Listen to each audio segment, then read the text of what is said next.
अपनी आत्मा में रमण करते हैं, उसको आत्मदेव कहते हैं। तत्वज्ञानी ब्राह्मण थे, लेकिन जब भी तर्पण करते थे तभी उनके हाथ गर्म हो जाते थे।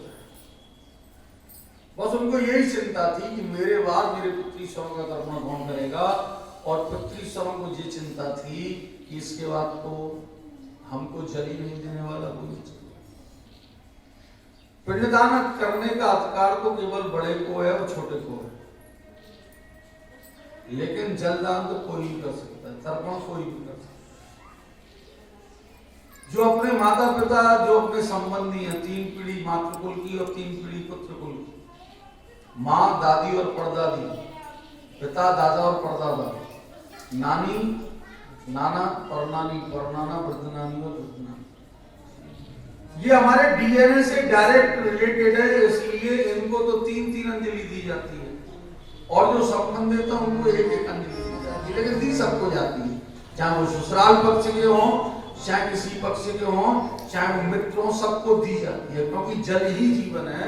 आप किसी भी योनि में रहें, जल जीवन है। अब उसके हाथ गर्म हो जाते हैं,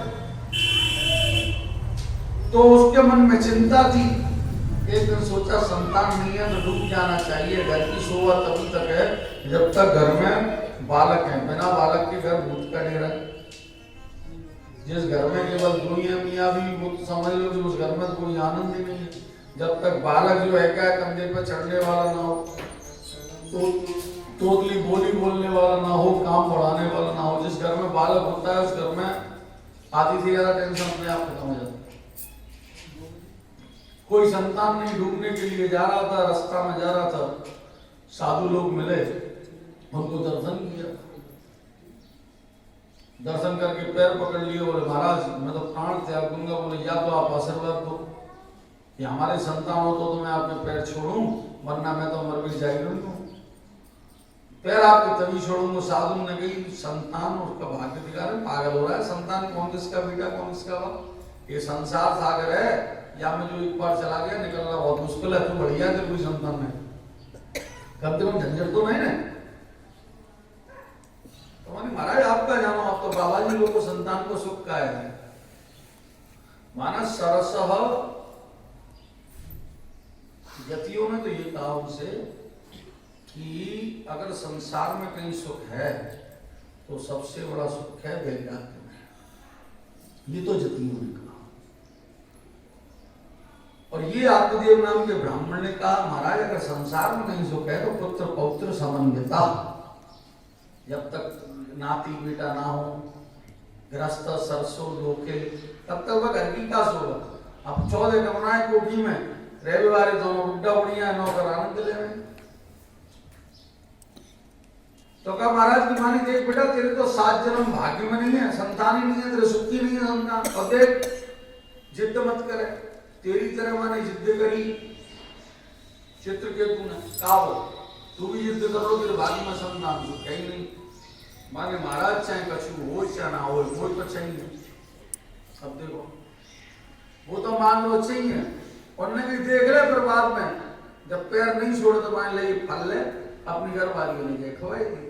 अब देखो कितना विरोधाभास, वो तो बेचारा उम्र हो जा रहा हो, संतान की चिंता में वो देवी जी संतान चाहिए ही ना। आदमी आए हाथ में फल देखो, वो तो बड़े खुश, अरे सुन आज तो संतन को आशीर्वाद है, ये फल है, या तो बाल बच्चे है, यहाँ के पक्को विश्वास है, या खाए मान के ले जा बात में बच रही वही बात नहीं है। और उसकी मेंटेलिटी देखिए कि बच्चा होगा, शरीर का वजन बढ़ेगा, मान लो गांव में आग लग गई, सब बगजानी में मर जाऊंगे, हाँ उसकी अपनी थोड़ी ज्यादा, हाँ होगा तो कष्ट होगा, पता नहीं जन्म देते में मर जाऊं। उसकी थोड़ी ये है कि अगर संसार में कोई सुखी है तो बंदिया नारी सुखी है, जिनके संतान नहीं है वो सुखी है, और पति की थोड़ी है कि संसार में कोई सुखी है जिसका संतान है। अब वो तो चिंता में सूखन लगी, आई भाई बहन माने बहन तू तो ऐसी खिड़की खाई सूख रही है, भाई फल सुख रहा है। बहन ने कही का चक्कर है, माने ऐसे ऐसे चक्कर है, माने बहन बालक तो मेरे हुए, मैं अपना बालक दे दूंगी, तुम मेरे आदमी को पैसा दे दियो बस है वो पक्का ही है, पता नहीं पड़े। मैं कह दूंगी मेरा बालक मर गो, बहन को बालक जिंदा है, मैं भाई को वापस जाऊंगी तू तो मैं तेरे बालक के पालूंगी, वो अंदर ही अंदर। वो फल को क्या करे, फल दे दे गैया जाके, यहाँ फल गैया है। अब तपस्या कभी भी बेकार नहीं करती। अगर आपने श्रम किया है तो आपको फल मिलेगा, और आपने श्रम नहीं किया है तो आपको फल मिलेगा नहीं। उद्यमेनी सिद्ध्यन्ति कार्याणि न मनोरथे, जो हम कह देते हैं ना कि हानि लाभ जीवन मरण यश अपयश विधा, ये जो विधि है ये बचाव पक्ष में हमने लेते हैं। अगर है जाए तो हमने किया, फिर तो हमने किया सब ठीक। अगर हम ना होते तो ऐसे है जाता तो हम बिगड़ जाए। तो जो ठाकुर जी की इच्छा या में क्या करती है ये गलत है। यहाँ विधि का मतलब विधाता से नहीं है, ब्रह्मा से नहीं है। विधि माने प्रक्रिया, विधि माने कानून। अगर आपकी चाय बनाने की प्रक्रिया ही गलत है तो उसमें स्वाद कहां से आ जाएगा। अब वो बिगड़ जाए, मां में जाल डाल दी और चीनी की जगह आपने जो है समा के चावल आप नहीं दी को आंख साइड कमजोरी तो चाय बनेगी, चावल बना। प्रक्रिया गलत है। आपको भाग्य में लग रही हमने तो चाय बनाई, चावल बन गए तो हम क्या करें। जिसकी प्रक्रिया गलत होगी उसका परिणाम गलत होगा, जिसकी प्रक्रिया सही होगी उसका परिणाम सही होगा। तो प्रक्रिया सही थी। गाय में एक बालक हुआ, ब्राह्मण उसके बड़े खुश, बालक को देखा सब कुछ ठीक था, लेकिन कान मात्र भूल गए गाय के। बड़े खुश, तो बालक का जातकर्म संस्कार कराया, गोकर्ण नाम रखा। तब तक अपने वजला मुझको कि अपने वो अब अपने वो तो काम रखो जाए धुंधली को बेटा, धुंधकारी मैया बोली जाओ नाम तो मैं रखूंगा दर्द भगवान को, क्योंकि जिनके पल्ले ऐसी देवी पड़ी मैं वो जाने। एक आदमी हत्या भाई पत्नी उल्टी समझती, माने अपने आदमी से माने आदमी ने कही कल मेरे बाप को सराते या तो सीधो सीधो कमो तो ये तो माने कि नहीं, या तो उल्टो समझाना चाहिए। मैं सुन ली भगवान माने हाँ कल पिताजी को श्राद्ध सुन चूरो ही मत जल हो सुबह, ऐसे बाप को श्राद्ध करे तो क्या फायदा, जाने हमारे काजे का छुट्टी हुई नहीं। मैंने सुनो जी तुम्हारा बाप बोलो मेरे तो ससुर है, मैं तो चूल्हा जलाऊंगी और 4 तरीके प्यारू बना के जमाऊंगी। मैं तू जाने तेरे काम जाने मोद मत कियो, मैं कहीं नौत में नहीं आऊंगा। अजी एक नहीं 5 नौत के आने पड़ेंगे, मेरे ससुर को श्राद्ध देवानी, यहाँ तक तो ठीक है। माने तू के आई तो मैं नौत रही हूँ, दक्षिणा नहीं माना रुपया दे काम ना, एक चांदी को सिक्का गिननी दूंगी गिननी। सब बात सही है थी बिचारे ने। जो दान कियो का एक पिंड को दान हो जो बने का है बाको दान, बाको पिंड बनाए के बाको पूजन है के वो नदी में विसर्जन की हो जाए या गैया खवाए हो जाए, वो नदी में विसर्जन कर बेकाय जाए रही। तो माने कही आदमी ने मैं नहीं करूंगा या पिंड का विसर्जन सर्जन, तुम्हारी तो अपने बाप के प्रति किसी श्रद्धा ही नहीं, जब वो काम करती मेरा ससुर मैं आऊँ चल भागवान गई गंगा जी में अपन लगते आ रहे भालू। माँ ने कही कि देखो ये भालू है, अगर सीधा के पास से जाने और पकड़ के प्रयास करो तो भालू है खा जाएगा। माने सुन ये भालू आ रहा है या मत पकड़ियो। अरे माने जी तुम्हारी तो बुद्धि खराब है, पृथ्वी प्रत्यक्ष है के आ रहे हैं, मैं तो इनके पैर पकड़ूंगी। तो भालू के पैर पकड़ में गई तो भालू है खाएगा। तो वो धुंधकार धुंधली बोली मैं तो अपने सुरा को नाम धुंधकारी रखूं, धुंधकारी बड़ा हुआ, बच्चों को पीटने लगा, कुएं में फेंकने लगा, सारे काम वो ऐसे करने लगा। धीरे धीरे करते करते पिताजी माताजी को पीटने लगा। पिताजी को याद आने लगी साधुओं की बात कि मेरे भाग्य में तो पुत्र सुख था ही नहीं, इस संसार में वही सुख है कुपुत्रो दुखदायक। कुपुत्र जो होता है वो दुख का देने वाला होता है। शास्त्र कहते हैं उसका गर्भ में मर जाना अच्छा है। भागवत जी कहते हैं कुपुत्रो दुखदायक। अब करें क्या, घर में ही पैदा है आप तो देखते बोलो बेटा चलो भैया बड़ो माँ से क्या करूं, अरे हमारे पिताजी तुम का चक्कर में फंस रहे, माने छोड़ो। देहे स्तिमा सुरुद्रे अभिमति त्यजत्वं जाया सुता दिशुम सदाम ममताम विमुंच पश्यानि संलग्नितं छलनं विदिष्टं वैराग्य राग रसको भक्ति निष्ठ। माताजी तुम्हारी देह में ममता फंसी हुई है या देह में है पाए? जैसे गंदी जगह को ढकने के लिए कनात लगा दी जाती थी पहले शादियों में, वैसे ही इस शरीर ये पूरा गंदा नगर पालिका का कूड़ेदान है। जब से इसमें कूड़ा डालना है, पैदा हुआ है तब से इस देह में कुछ नहीं है। अस्थि है, चर्म है, मांस है, रुधिर है, मल है, मूत्र है, गंदी बदबू आती है, इसलिए इस पर कपड़ा डाल दिया गया, इस चर्म से इसको ढक दिया। और इसमें तुम्हारी मति जाया सुता दिशु, ना कोई किसी का बेटा है ना कोई किसी की बेटी है, संसार में अकेला आया अकेला जाना है। वैराग्य राग रस को भक्ति निष्ठा, आप तो वैराग्य में निष्ठ हो जाओ। बोल बेटा क्या करो, कुछ मत करो, दसम स्कंद का पाठ करो, आपको ठाकुर जी मिल जाएंगे। देखो पुत्र उपदेश कर हाथ से ब्राह्मण गए, दसम स्कंद का पाठ करके ठाकुर जी को प्राप्त होगा। गोकर्ण जी आए, उधर धुंधकारी जो है क्या रोजाना चोरी डकैती करे राजा के महल तक गए, वैश्याओं के पास रहने लगा, मुर्दे के पिंडों को खाने लगा। एक दिन वैश्याओं ने सोचा ये बहुत मान लेके आता है, किसी दिन पकड़ा गया तो खुद तो मरेगा, हमें भी मार देगा।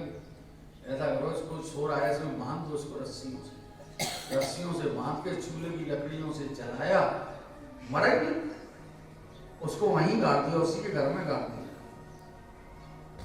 पूछा, लोग बात पूछे कि आपके कहाँ है वो दीन आ रहे, तो मैं धंधकारी पति कछु ना है, कमावे गए हैं आपका, तो कह के गए नहीं साल 2 साल में आऊंगा दूध दौलत इकट्ठी करके, अड़ोसी पड़ोसियों से।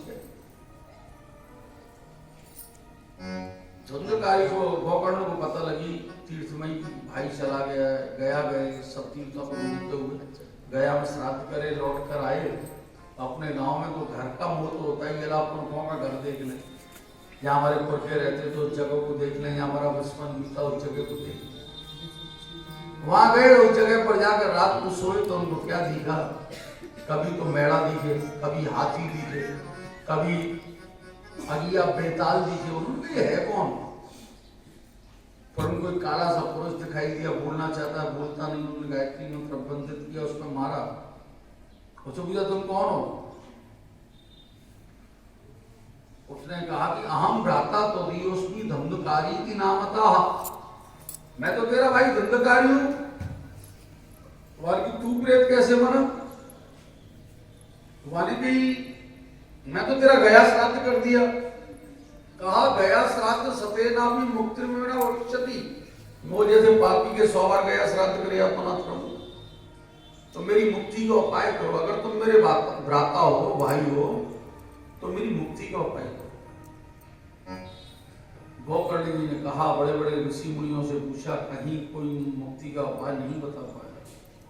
तो वो सूर्यनारायण की त्रिकाल संध्या करते थे, ब्राह्मण में असीमित ताकत होती है, वो त्रिकाल संध्या करते थे। उन्होंने भास्कर भगवान से ही पूछा, प्रभु आप ही बताओ किसी मुक्ति का क्या उपाय है? तो उन्होंने कहा कि सप्ताह वाचनम कुरु, तुम सप्ताह का वाचन करो। तो गोकर्ण जी ने सप्ताह कथा का वाचन किया, और सप्ताह कथा में उन्होंने क्या देखा कि चट की आवाज हुई, चट। देखा क्या पड़ा, एक ग्रंथि फटी बांस की, दूसरे दिन दूसरी ग्रंथि, तीसरे दिन तीसरी ग्रंथि, 7 दिन तक बांस था एक, उसकी रोज ग्रंथि चट होती, न तोड़ने वाला दिखता न कोई। 7वें दिन जिस समय कथा हुई, उस समय देखा कि आकाश मार्ग से एक विमान आया, और बांस में से एक पुरुष निकला, बिल्कुल साक्षात नारायण स्वरूप, लेकिन कौस्तुभ बड़ी नहीं थी। वैकुंठ लोक में जो भगवान के पार्षद हैं वो भी चतुर्भुज रूप में रहते हैं, लेकिन पहचान कहां से होती है? मणि से। कौस्तुभ मणि सबके पास नहीं होती, कौस्तुभ मणि भगवान के पास। उन्होंने पूछा गोकर्ण जी, भैया तुम कौन है, हमसे कहां से आए? बोले हम भ्राता तो दियोस्मी, मैं तुम्हारा भाई हूं धुंधकारी। और भैया जय हो तेरी भैया। भैया हो तो गोकर्ण तेरा जैसा, मैं तो तेरी कृपा से जा रहा हूँ। सब बोले अच्छा। 7 दिन हमारे को खराब कोई कथा तो हमने सुनी, भैया भैया है पछो, अपने भैया को बतना या कौन से मंत्र को पाठ दियो, वो तो विमान में बैठ गए, वो हम मर गए। उन्होंने पूछा भाई ऐसा कैसे, काम एक और फल विपरीत कैसे? बोले विपरीत इसलिए कि ये जो था प्रेत रूप था, हवा रूप था, वास में हवा में फ्लक्चुएशन नहीं होता, वाइब्रेट नहीं होती हवा, वो यहां रहा था वहीं रहा। उसने वहां श्रवण भी किया, मनन भी किया। आपने श्रवण तो किया, मनन नहीं किया। कथा कब फलित होती है? श्रवण, मनन और निर्विज्ञासन। जो हमने श्रवण किया वो कितने हमारे मतलब का है, मनन कौन सी काम की चीज है, हमने क्या सीखा, उसको स्थापित करना। फिर गोकर्ण जी महाराज ने दोबारा भागवत की कथा कही, तो उसमें सभी पशु पक्षी सबके लिए विमान लेने के आइडिया है, जितने ग्रामवासी थे सभी विमानों में गए। सनक सनंदन सनातन सनत कुमार ने कहा कि जो भागवत की कथा है ये सबको तारने वाली है, और अलम प्रतिलम तीर्थम, सबसे ज्यादा अगर किसी का महत्व बताया कलयुग में तो श्रीमद् भागवत कथा का महत्व बताया। बोलिए श्रीमद् भागवत भगवान